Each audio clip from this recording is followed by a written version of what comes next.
ते भावें ना जानवे वेड़े आवड़ मेरे, मैं तेरे कुर्बान वे वेड़े आवड़ मेरे। ते रांझा लोकां विच कहिंदा ते किसे दे बहाने चाक महींदा, साडा तां दीन ईमान वे वेड़े आवड़ मेरे। ते अज सांझे वेड़े तशरीफ लाए ने साडे दिली दोस्त, साडे बहुत प्यारे मित्र जनाब चौधरी मंजूर अहमद साहब। मैं उन्होंने दावत देना कि वो अपने विचार साझे करन। और चौधरी मंजूर अहमद साहब वो शख्सियत ने कि जदों असी कसूर दे विच मजलिस बुल्ले शाह के ज़ेरे एहतमाम मजलिस थैया थैया का आगाज़ किया तो चौधरी साहब वो मेज़बान होंदे सन, होस्ट होंदे सन और यकीन करो वो मजमा लखां तक पहुँच गया।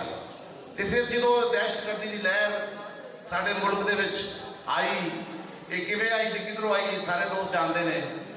तो वो जिहड़ा मतलब इकट्ठ है, वो जिहड़ा थैया थैया का फंक्शन है वो घट होंदा गया।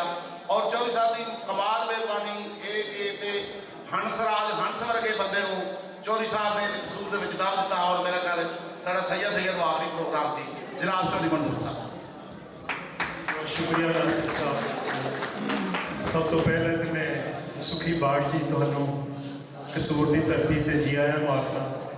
तो जोईया साहब थोड़ा भी शुक्रिया कि तुसी सानू इन्हां नाल मिलाया है। जोईया साहब कोई ना कोई करते रहते हैं। दोस्तों, प्यारे बच्चों ते बच्चियों, असी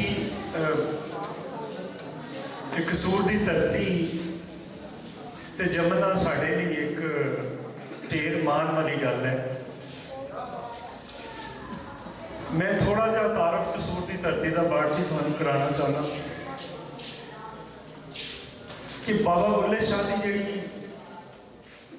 शायरी है, बाबा बुल्ले शाह के कलाम नूं पढ़िए तो अगर एक मिसरा पंजाबी का कहते हैं, एक मिसरे दे विच आयत कोट कर देते, कुरान की आयत अगर कोट कर देते ਇਹਦਾ मतलब ये है वो सिर्फ पंजाबी जुबान कली नहीं आती सी, वो किन्ना कमांड होएगी उन्होंने अरबी के उत्ते कि उन्होंने उस वजन च एक आयत नूं या एक उहदे विचों लफ्ज़ चुक के तो उसनूं काफ़ी दे विच लैके आना। तो मेरा नहीं ख्याल कि बुल्ले शाह नूं कली पंजाबी आती सी, फारसी, अरबी, संस्कृत, होर भी कई ज़बानां।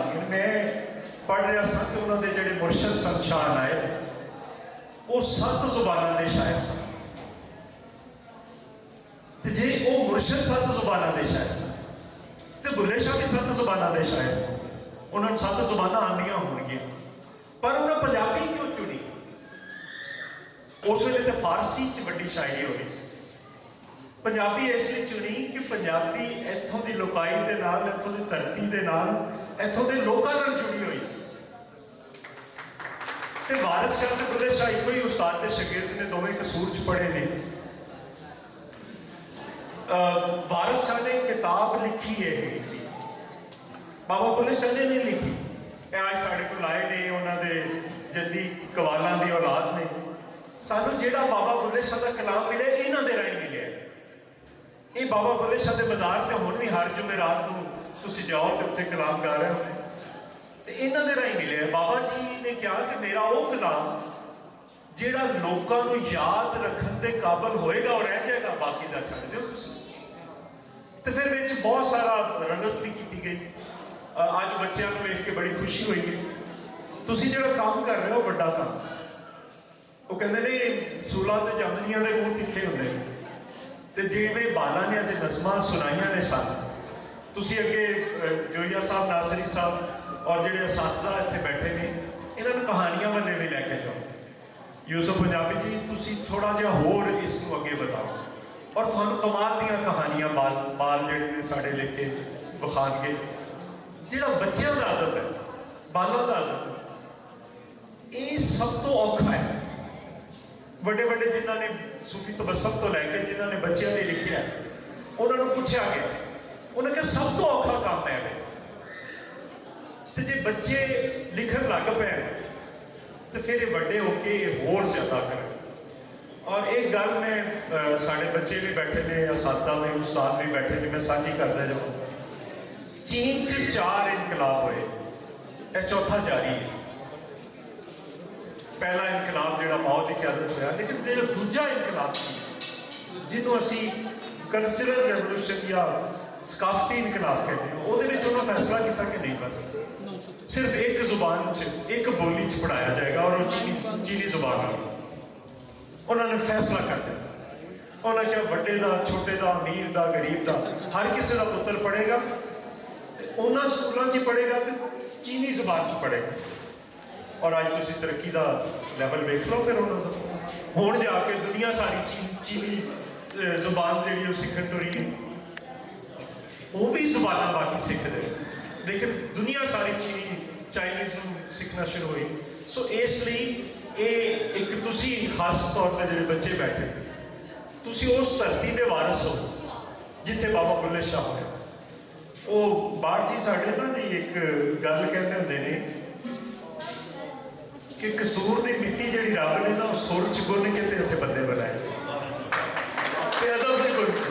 ਮੈਂ ਉਹਦੇ 'ਚ ਇੱਕ ਵਾਅਦਾ ਕੀਤਾ ਹੈ ਕਿ ਸੁਰ ਤੇ ਅਦਬ ਚ ਗੁੰਨ ਕੇ ਅਸੀਂ ਇੱਥੇ ਵੱਡੇ ਵੱਡੇ ਸ਼ਾਇਰ ਖਲੀਲ ਆਤਸ਼, ਅਸੀਂ ਉਹਨਾਂ ਨੂੰ ਸੁਣਿਆ।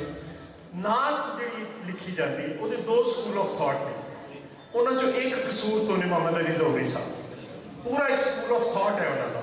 ਉਹਨਾਂ ਪੰਜਾਬੀ 'ਚ ਨਾਤ ਲਿਖੀ ਹੈ, ਉਹ ਖਲੀਲ ਆਤਸ਼ ਮਰਹੂਮ ਦੇ ਸ਼ਾਗਿਰਦ ਸਨ। ਅਸੀਂ ਪ੍ਰੋਫੈਸਰ ਜ਼ਫਰ ਮਨਸੂਰ ਤੋਂ ਲੈ ਕੇ ਤੇ ਜਿੰਨੇ ਸ਼ਾਇਰ ਸਨ ਵੱਡੇ ਵੱਡੇ, ਅਸੀਂ ਸਾਰਿਆਂ ਨੂੰ, ਮੈਂ ਉਹਨਾਂ ਨੂੰ ਸਾਰਿਆਂ ਨੂੰ ਸੁਣਿਆ।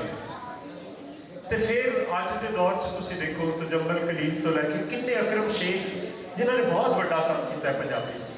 ਔਰ ਮਤਲਬ ਮੈਂ ਇੱਕ ਗਿਣਨ ਲੱਗ ਪਾ, ਅੱਗੇ ਮੇਰਾ ਛੋਟਾ ਭਤੀਜਾ ਹੈ ਜੀ, ਮੇਰੇ ਦੋਸਤ ਦਾ ਬੇਟਾ ਹੈ, ਕਹਿੰਦਾ ਸੀ ਪਿਆ ਕਿ ਕੰਗਨਪੁਰ ਹੁਣ ਉੱਥੇ ਇੰਨੇ ਸ਼ਾਇਰ ਨੇ ਕਿ ਕੰਗਨਪੁਰ ਸਾਡੇ ਸਾਰੇ ਛੋਟਾ ਕਸਬਾ ਹੈ, ਉਹ ਸਾਰਿਆਂ ਨੂੰ ਕ੍ਰਾਸ ਕਰਨ ਲੱਗ ਪਏ ਸ਼ਾਇਰੀ ਦੇ ਇਤਬਾਰ। ਤੇ ਜੇ ਅਸੀਂ ਮੌਸੀਕੀ ਨੂੰ ਵੇਖੀਏ ਤੇ ਮਿਊਜ਼ਿਕ 'ਚ ਵੀ ਤੁਸੀਂ ਉਸਤਾਦ ਬੜੇ ਗੁਲਾਮ ਅਲੀ ਖਾਨ ਔਰ ਉਹਨਾਂ ਦੇ ਉਸਤਾਦ ਜਿਹੜੇ ਸਨ, ਉਸਤਾਦ ਕਾਲੇ ਖਾਨ ਜਿਨ੍ਹਾਂ ਕੋਲ ਉਸਤਾਦ ਬੜੇ ਗੁਲਾਮ ਅਲੀ ਖਾਨ ਸੀ, ਉਸਤਾਦ ਬਰਕਤ ਅਲੀ ਖਾਨ, ਉਸਤਾਦ ਛੋਟੇ ਗੁਲਾਮ ਅਲੀ ਖਾਨ, ਮੈਡਮ ਨੂਰ ਜਹਾਂ, ਉਹਨਾਂ ਦੇ ਉਸਤਾਦ ਜਿਹੜੇ ਉਸਤਾਦ ਗੁਲਾਮ ਮੁਹੰਮਦ ਸਨ, ਉਹਨਾਂ ਨੂੰ ਤੁਸੀਂ ਦੇਖੋ, ਤੁਸੀਂ ਅਫਸ਼ਾਂ ਨੂੰ ਦੇਖੋ, ਤੁਸੀਂ ਅਜ਼ਰਾ ਜਹਾਂ ਨੂੰ ਦੇਖੋ, ਤੁਸੀਂ ਹੋਰ ਕਿੰਨੇ ਗਾਇਕ ਨੇ ਜਿਹੜੇ ਸਬ ਕੰਟੀਨੈਂਟ ਦੇ ਵੱਡੇ ਗਾਇਕ ਹੋਏ ਨੇ, ਉਹ ਵੀ ਕਸੂਰ ਧਰਤੀ ਤੋਂ ਹੋਏ ਨੇ। ਤੇ ਕਸੂਰ ਧਰਤੀ ਬੜੀ ਜ਼ਰਖੇਜ਼ ਹੈ ਤੇ ਅਸੀਂ ਤੁਹਾਨੂੰ ਜੀ ਆਇਆਂ ਨੂੰ ਆਖਦੇ ਹਾਂ। ਮੈਂ ਤੁਹਾਨੂੰ ਵੀ ਬਹੁਤ ਤੁਹਾਡਾ ਧੰਨਵਾਦ ਕਰਨਾ, ਤੁਸੀਂ ਜਿਹੜਾ ਕੰਮ ਕਰ ਰਹੇ ਹੋ ਇੱਕ ਵੱਡਾ ਕੰਮ ਹੈ। ਬਿਜ਼ਨਸਮੈਨ ਤੇ ਹੋਰ ਵੀ ਬੜੇ ਦੁਨੀਆ 'ਚ ਬੜੇ ਬੜੇ ਲੋਕ ਨੇ ਜਿਨ੍ਹਾਂ ਕੋਲ ਪੈਸੇ ਨੇ, ਕਸੂਰ ਦੇ ਲੋਕਾਂ ਤੋਂ ਵੀ ਬੜੇ ਬੜੇ ਪੈਸੇ। ਕਸੂਰ ਦੇ ਲੋਕ ਐਡੇ ਐਡੇ ਵੱਡੇ ਨੇ ਪੈਸਿਆਂ ਵਾਲੇ ਕੋ ਸ਼ਾਇਦ ਭਾਵੇਂ ਸਾਰਾ ਕਸੂਰ ਮੁੱਲ ਲੈ ਲੈਣ, ਲੇਕਿਨ ਉਹਨਾਂ ਨੂੰ ਕਦੀ ਇਹ ਤੌਫੀਕ ਨਹੀਂ ਹੁੰਦੀ। ਲੇਕਿਨ ਤੁਸੀਂ ਅਗਰ ਕਰ ਰਹੇ ਹੋ ਤੇ ਤੁਸੀਂ ਬਹੁਤ ਵੱਡਾ ਕੰਮ ਕਰ ਰਹੇ ਹੋ। ਤੇ ਤੁਹਾਡਾ ਆਉਣਾ ਸਾਡੇ ਵਾਸਤੇ ਬੜਾ ਮਾਣਯੋਗ ਹੈ ਤੇ ਅਸੀਂ ਉਸ ਰਵਾਇਤ ਨੂੰ, ਬੁੱਲੇ ਸ਼ਾਹ ਦੀ ਰਵਾਇਤ ਨੂੰ ਲੈ ਕੇ ਅਸੀਂ ਅੱਗੇ ਟੁਰ ਰਹੇ ਹਾਂ। ਸਾਡੇ ਕਸੂਰ ਦੇ ਸ਼ਾਇਰ ਜਿਹੜੇ ਵੀ ਹੋਣਗੇ, ਜਿਹਨੂੰ ਵੀ ਤੁਸੀਂ ਸੁਣੋਗੇ ਉਹਦੇ 'ਚ ਬਾਬਾ ਬੁੱਲੇ ਸ਼ਾਹ ਦੀ ਤੇਂਜ ਤੁਹਾਨੂੰ ਜ਼ਰੂਰ